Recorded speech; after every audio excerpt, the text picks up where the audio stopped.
S Purushottam দাসের সঙ্গে diamond Harbour Sagarika হোটেলে 208 নম্বর ঘরে গোপন বৈঠক করেছে। ভেবেছিল চুপি চুপি বৈঠক করব, কেউ জানতে পারবে না, আলাদা করে ইলেকশন কমিশনের হয়ে বিজেপির হয়ে ব্যাটিং করব, কেউ ধরতে পারবে না।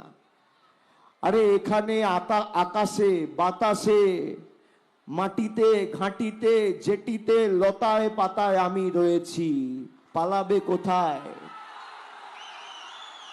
পালাবে কোথায়?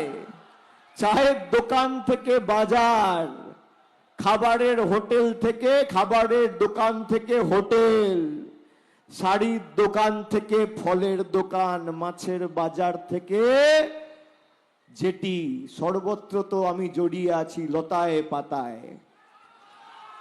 ফাঁস করে দিয়েছি।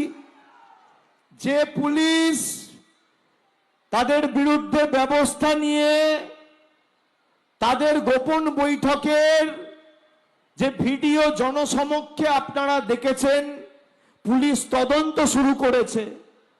পুলিশ কেন তদন্ত শুরু করেছে? ডায়মন্ড হারবারের অ্যাডিশনাল এসপি, এসডিপিও, উস্থি থানার ওসি, ডায়মন্ড হারবারের ওসি, ফলতার আইসি চেঞ্জ করেছে নির্বাচন কমিশন। চোর চুরি করছে, পুলিশ ধরেছে বলে পুলিশের বিরুদ্ধে ব্যবস্থা। 5 জন অফিসার চেঞ্জ করে অভিষেক ব্যানার্জিকে জব্দ করবে। আমি চ্যালেঞ্জ করে যাচ্ছি জ্ঞানেশ কুমার আর অমিত শাহকে, 4 তারিখ দেখা হবে। ডায়মন্ড হারবারের ব্যবধানও বাড়াবো,